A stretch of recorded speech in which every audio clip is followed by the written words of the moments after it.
سانو عشق نبی دا مرض لگا، نہ کروے طبیبا ہور دوا۔ بسم اللہ الرحمن الرحیم۔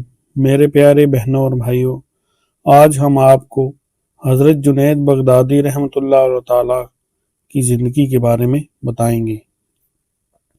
آپ کا اسم گرامی جنید، کنیت ابو القاسم، والد ماجد کا اسم گرامی محمد، جبکہ دادا جان کا نام بھی جنید تھا۔ آپ کے آباء و اجداد کا تعلق نہاوند سے تھا، جبکہ آپ کی ولادت 215 ہجری میں بغداد میں ہوئی۔ والد شیشے کا کاروبار کرتے تھے، مگر آپ پہلوانی کیا کرتے تھے۔ حضرت جنید بغدادی اپنے وقت کے شاہی پہلوان تھے۔ بادشاہ وقت نے اعلان کروا رکھا تھا کہ جو شخص ہمارے پہلوان کو گرائے گا اس کو بہت زیادہ انعام دیا جائے گا۔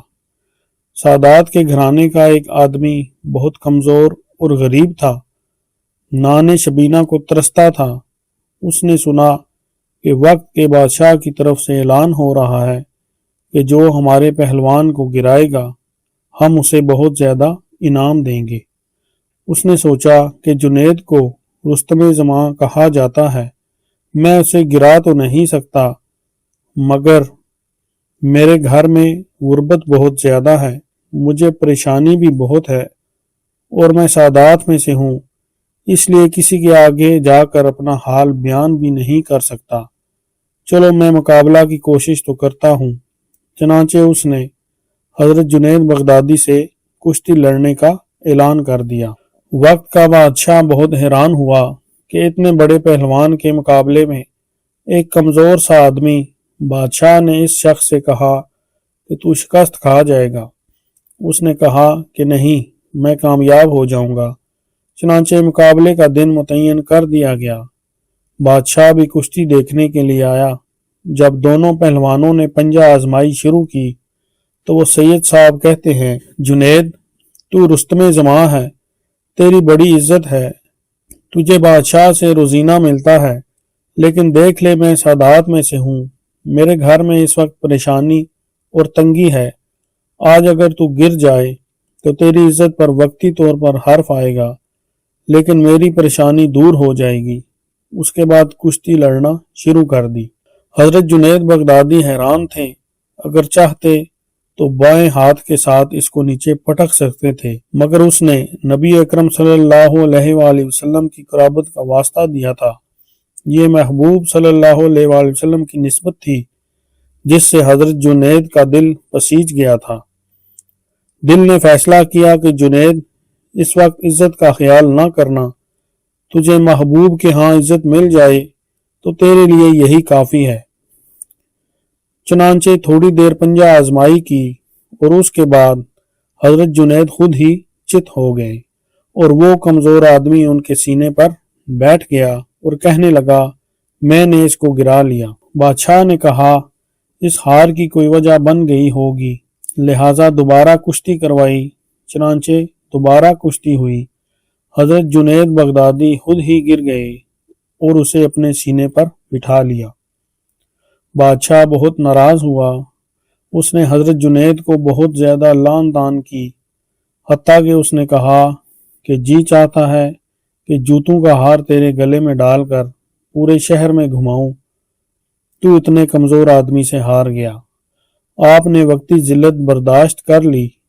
گھر آ کر بتایا تو بیوی بھی پریشان ہوئی اور باقی اہل خانہ بھی پریشان ہوئے کہ تو نے اپنی عزت کو خاک میں ملا دیا، مگر حضرت جنید کا دل مطمئن تھا۔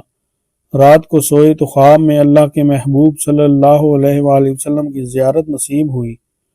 آپ صلی اللہ علیہ وآلہ وسلم نے فرمایا کہ جنید، تو نے ہماری خاطر یہ ذلت برداشت کی ہے، یاد رکھنا کہ ہم تیری ذلت کو عزت میں بدل کر تیری عزت کے ڈنکے دنیا میں بجا دیں گے۔ چنانچہ وہ حضرت جنید بغدادی جو ظاہری پہلوان تھے، اللہ رب العزت نے انہیں روحانی پہلوان بنا دیا۔ آج جہاں بھی تصوف کی بات کی جائے گی، حضرت جنید بغدادی کا تذکرہ ضرور کیا جائے گا۔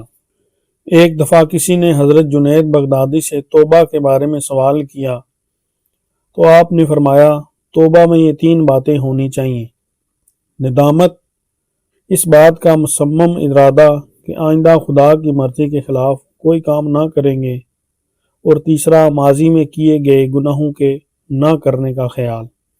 توبہ کے بعد آپ حج کے لیے تشریف لے گئے۔ حج سے واپس آ کر آپ نے شیشہ فروشی کی دکان کھول لی۔ روز دکان پر پردہ چھوڑ کر 4 سورت رکعت نماز ادا کرتے۔ ایک عرصہ اسی حال میں گزر گیا۔ 40 سال کے بعد آپ نے گمان کیا کہ میں منزل مقصود پر پہنچ گیا ہوں۔ اسی وقت حاتم نے آواز دی کہ تمہارے انار کا کنارہ تم کو دکھانے کا وقت آ گیا ہے۔ آپ نے کہا، الہی جنید کا گناہ۔ آواز آئی، اس سے پہلے کہ تم گناہ پوچھو ابھی بات ختم نہ ہونے پائی تھی کہ آپ نے ایک آہ بھری اور کہا، جو وصال کا اہل نہیں اس کی تمام نیکیاں بھی حقیقت میں گناہ ہیں۔ پھر بدستور اسی جگہ بیٹھ کر ریاضت کرنے لگے۔ ایک عورت حضرت جنید بغدادی کے پاس آ کر کہنے لگی کہ حضرت، میرا شوہر دوسرا نکاح کرنا چاہتا ہے۔ فرمایا، اگر اس کے نکاح میں اس وقت 4 عورتیں نہیں ہیں تو اسے دوسرا نکاح کرنا جائز ہے۔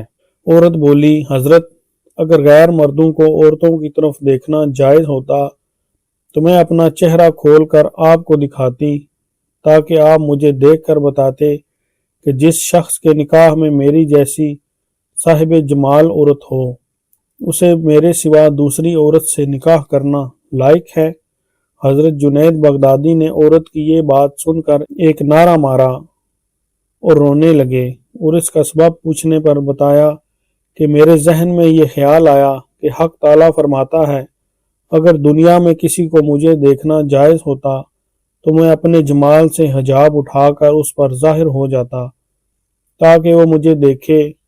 پھر اسے معلوم ہوتا کہ جس کا مجھ جیسا رب ہو اس کے دل میں مجھے چھوڑ کر کسی اور سے محبت ہونی چاہیے۔ حضرت جنید بغدادی نے مسجد میں ایک شخص کو دیکھا کہ خوب قوی اور تندرست، موٹا تازہ ہے اور بھیک مانگتا ہے۔ انہوں نے اپنے دل میں اس پر طعن اور اعتراض کیا۔